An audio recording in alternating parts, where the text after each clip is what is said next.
We got a battle now erupting over the investigation of the shooting of Alex Preddy. The dispute over exactly what happened, setting up the latest fight in the federal government. President Trump says he's now sending border czar Tom Homan to Minnesota, and some Senate Democrats are vowing not to fund ICE, which could lead to a partial government shutdown. What's wrong with you people? Homan was a top administration official at ICE during the Obama administration, so he has some experience dealing and working with Democratic officials.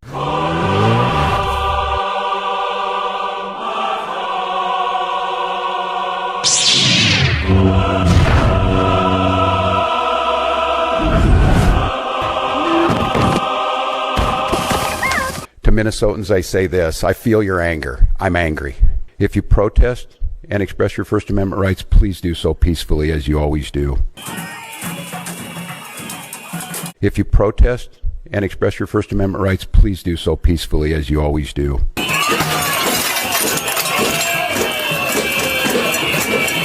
Let me be clear. If ICE comes to my town, I have 4 words for them. How can I help?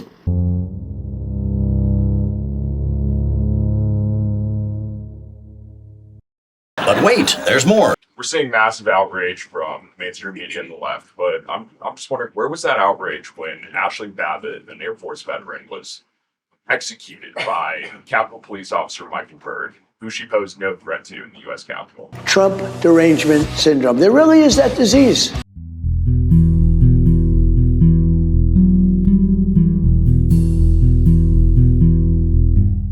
I would also like to address the chaotic scenes in Minnesota over the weekend. Nobody in the White House, including President Trump, wants to see people getting hurt or killed in America's streets. This includes Renee Good, Alex Preddy, the brave men and women of federal law enforcement, and the many Americans who have been victimized at the hands of illegal alien criminals. Saturday's shooting remains under active investigation by Homeland Security Investigations and the FBI. The Customs and Border Protection is also conducting their own internal review. As President Trump said yesterday, the administration is reviewing everything with respect to the shooting, and we will let that investigation play out. But let's be clear about the circumstances which led to that moment on Saturday. This tragedy occurred as a result of a deliberate and hostile resistance by Democrat leaders in Minnesota. For weeks, Governor Walz and the Mayor Jacob Frey and other elected Democrats were spreading lies about federal law enforcement officers who are risking their lives daily to remove the worst criminal illegal aliens from our streets: murderers, rapists, pedophiles, human traffickers, and gang members. Governor Walz and Mayor Frey have shamefully blocked local and state police from cooperating with ICE, actively inhibiting efforts to arrest violent criminals. They have also used their platforms to encourage left-wing agitators to stalk, record, confront, and obstruct federal officers who are just trying to lawfully perform their duties, which has created dangerous situations threatening both these officers and the general public and Minnesotans alike. This is precisely what unfolded in Minneapolis on Saturday morning. Obstructing federal law enforcement and inciting violence against officers is wrong and illegal. This used to be a universally accepted position in the United States. Amid the hysteria, we must remember how we got here to this moment today and what this Democrat opposition is about. Former President Joe Biden and the Democrats opened America's borders for 4 years, inviting tens of millions of illegal aliens from all over the world to flood into our country. Among them, violent criminals who terrorized American communities and have inflicted devastating, permanent pain and harm on law-abiding Americans and their families. Yet we never saw outrage from Democrats or their allies in the liberal media over these horrifying crimes against U.S. citizens. The pain of American angel families was ignored and dismissed because it undermined the Democrat narrative. Innocent Americans like Jocelyn Nungray, Laken Riley, and Rachel Morin are just a few of the many victims savagely murdered by illegal alien criminals. Earlier this month, an illegal alien from Mexico with a long criminal history who came into our country under Joe Biden's administration threw a baseball-sized stone at a school bus carrying children in New Jersey and fractured the skull of an 8-year-old innocent child. President Trump promised accountability to these American families by securing the border, deporting every illegal alien who has committed crimes, especially and most importantly, violent crimes. Nearly 80 million Americans voted for him to deliver on that very promise, and he is.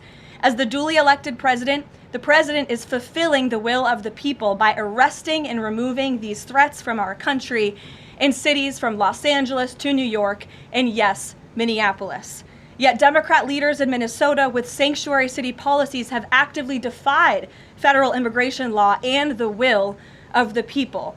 And as a result of that defiance, 2 Minnesotans have now tragically lost their lives on the streets of Tim Walz's state.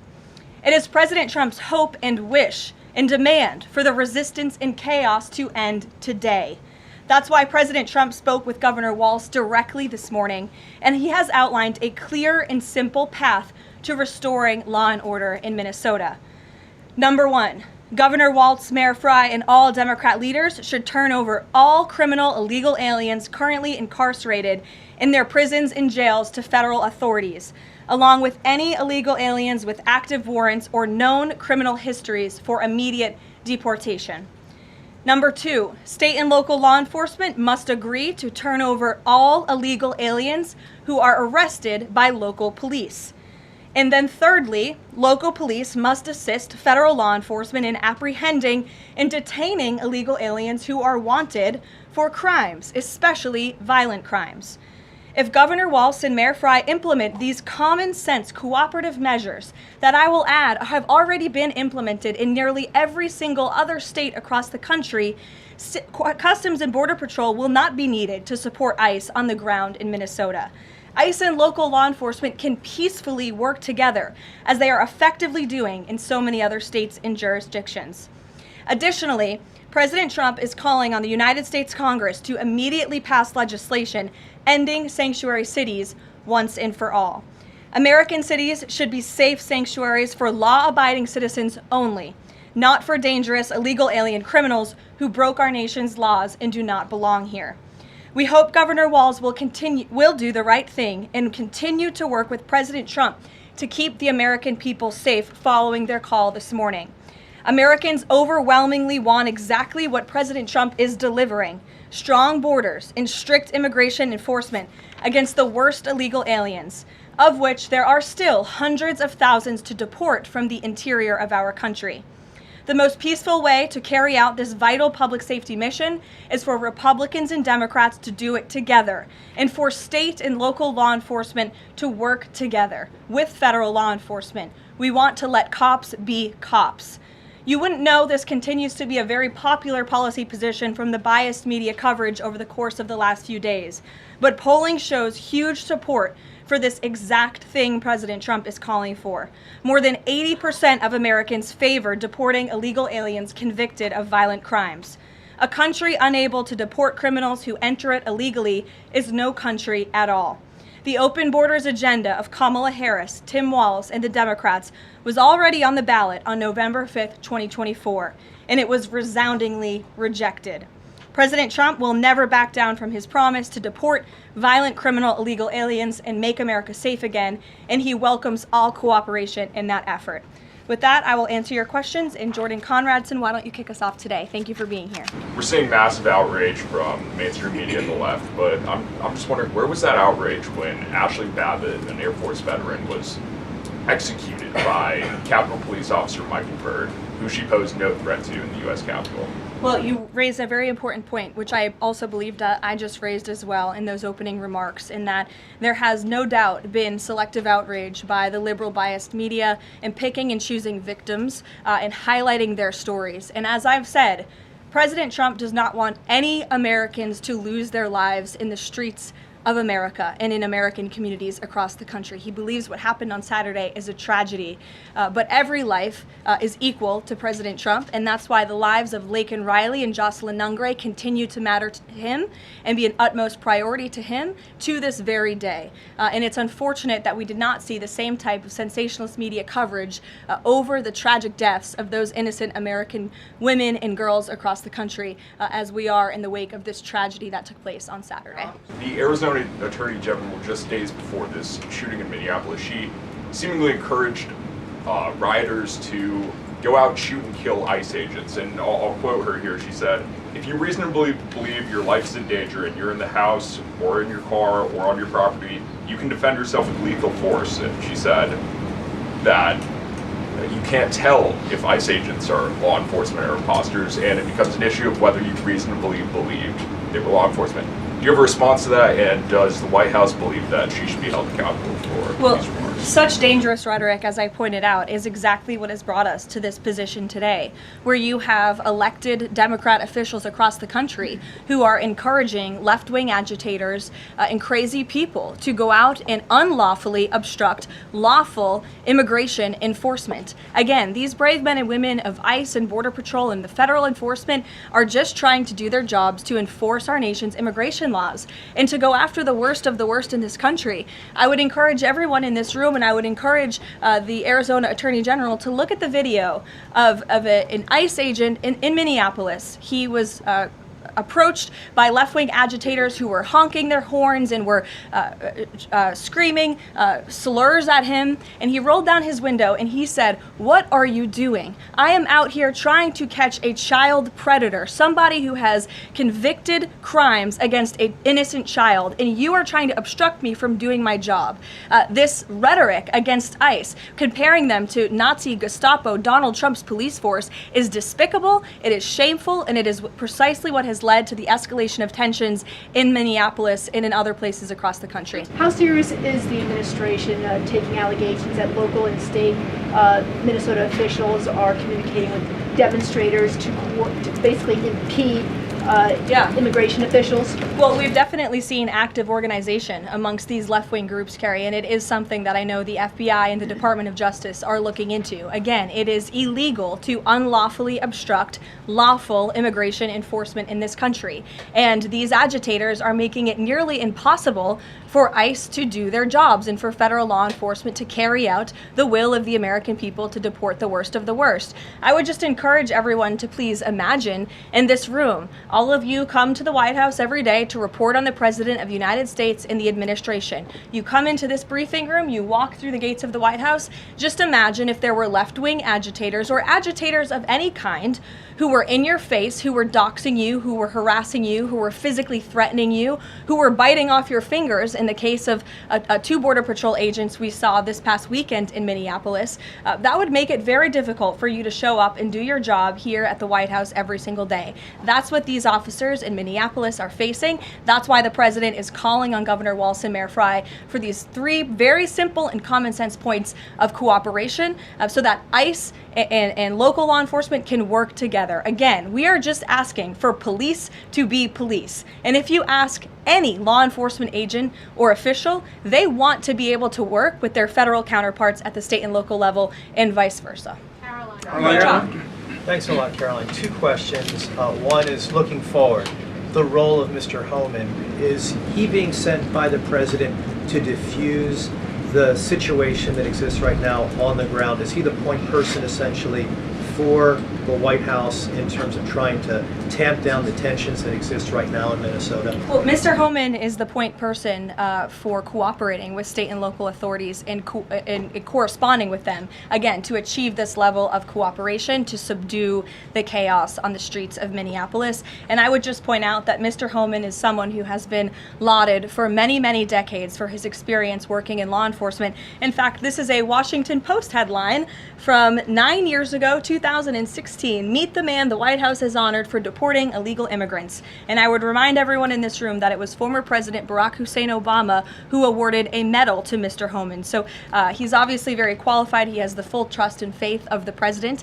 He will continue to have these meetings in the hopes that ICE and local law enforcement can cooperate and work together to have successful immigration enforcement, as we've seen in almost every other state across the country. Fran. Caroline, is it the White House's position that Americans have the right to show up to these ICE operations and film, document, or protest the law enforcement actions? All Americans have a First Amendment constitutional right, of course, but Americans do not have a constitutional right to impede and obstruct lawful immigration enforcement operations. That is actually a crime, and it's something that we've seen taking place in the streets of Minneapolis, which again is leading to these dangerous circumstances that these federal law enforcement officers have been forced to work within. Back to the call with Governor Walz this morning, the president described it as respectful. He said we seem to be on a similar wavelength, but you had strong criticism for the governor and the Minneapolis mayor, Jacob Frey, just now. So could you explain the difference in tone between what the president had said in his True Social post and I think some of the criticisms that you just levied from the podium? Fran, I think the criticisms that I laid out, I'm painting the picture for all of you in this room, are what led to the moment that we are in today, where Governor Walz and President Trump are having a conversation, a constructive and productive conversation to end the chaos and the lawlessness that has taken place in Governor Walz's state. Elena. Thank you. With Homan now going to Minnesota, is Gregory Bovino also going to remain in Minnesota overseeing these ICE operations? Mr. Bovino is a wonderful man, and he's a great professional. He is going to very much continue to lead Customs and Border Patrol throughout and across the country. Mr. Homan will be the main point of contact on the ground in Minneapolis. And to follow up, given what we've heard from several Trump administration officials, people like Stephen Miller, as people point out, calling him a domestic terrorist, Bovino saying that Preddy was out to massacre law enforcement. Why not require ICE agents to wear body cameras to clear up some of the disputes that we are hearing from witnesses and video footage versus what the administration has been saying? Well, that's a policy question that I know the policy folks in the building are having with members on Capitol Hill, and I'll leave it to them and the president to make that decision. And I just have a final question is on, you were talking about the level of cooperation that the president talked about with Governor Walz. Will the administration commit to cooperating with local officials on this investigation into Alex Preddy?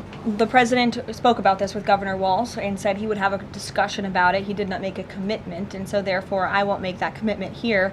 I would just remind all of you in the media, because I've seen a lack of reporting on this fact, there are investigations into what took place on Saturday. The Homeland Security investigations and the FBI have teamed up for an investigation, and there's also an internal CBP investigation, an internal review of what is happening on the ground in Minnesota. The president supports those investigations, and as I've said repeatedly, he wants to see them move forward. Phil. Thank you, Caroline. FBI Director Kash Patel said in a Sunday interview, quote, "You cannot bring a firearm loaded with multiple magazines to any sort of protest." Does the president believe the Second Amendment rights remain in effect even when protesting? The president supports the Second Amendment rights of law-abiding American citizens. Absolutely. There has been no greater supporter or defender of the right to bear arms than President Donald J. Trump. So while Americans have a constitutional right to bear arms, Americans do not have a constitutional right to impede lawful immigration enforcement operations.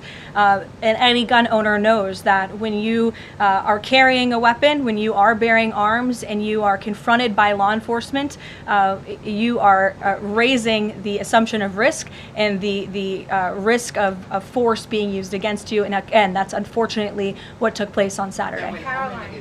Will his mission continue to be focusing on illegal immigrants with a criminal history, or will it be on illegal immigration generally? Mr. Homan will continue to enforce our nation's immigration laws, especially deporting the worst of the worst criminals in Minnesota who have committed violent offenses. And I would just remind all of you that this important work is continuing to be carried out. In just the last few days, I'm happy to provide this packet to anyone in the room.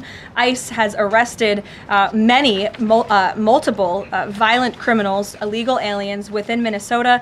Many of them have convictions for assault, driving under the influence, fraud. This individual here I'm looking at was an aggravated felon with multiple convictions for larceny, fraud, and forgery of checks, vehicle theft, drug possession, domestic assault, inflicting bodily harm on another, criminal convictions of larceny, identity theft, again, charged with driving under the influence. These are extremely dangerous people who Governor Walz and Mayor Frey have allowed to roam on their streets, and all the president is asking for is cooperation to arrest individuals like this and deport them from the United States of America. Go ahead. Okay, so this weekend the president posted that this is a cover-up of the fraud in the state of Minnesota. He also posted Minnesota is a cover-up. These both happened after the shooting. So given that these came after the shooting, what is the this here? What is the cover-up he's alleging? Yes, it's a good question. I've spoken with the president about this at length. What the president is referring to is the fact that you have Governor Walz and, again, the mayor, who have been encouraging these left-wing agitators to come out and to harass and to dox and to threaten ICE and to make this conversation about and smear lies about federal law enforcement who, again, are just trying to do their jobs in an attempt to distract from the widespread, massive fraud that has taken place in their state. Billions and billions of dollars has been stolen from law-abiding taxpayers in Minnesota, and the administration continues to be very focused on getting to the bottom of it, and especially, and the president raised a good question over the weekend, with respect to Congresswoman Ilhan Omar, who now has a net worth within the millions, and one must ask themselves why and how is that possible? Is she connected to the fraud rings that we have seen taking place within her state and her own district? It's a question the American people are raising, and the president believes it's one worth answering.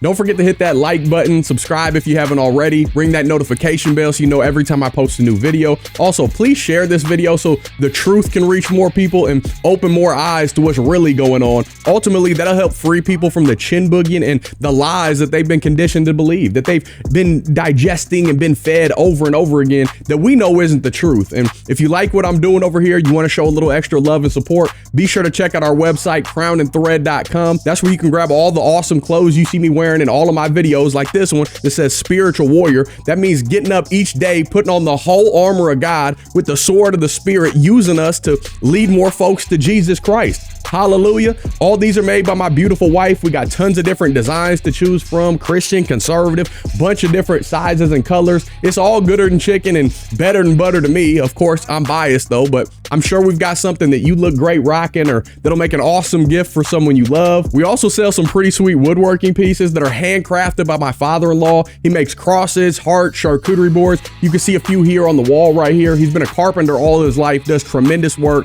Nobody does it like him, I'm telling you. So check those out as well. If you'd like to support in other ways, you can buy me a coffee, join our Patreon, hit the little thanks button. All those links are down below, as I'm sure you're aware. But listen, by no means do you have to do any of that stuff. Seriously, just showing up and watching my freckle face for a few minutes, that means the world to me. And I love y'all. And I can't thank you enough for the phenomenal support that you've shown me throughout the years. Seriously. But until next time, I'll be praying for you. Godspeed.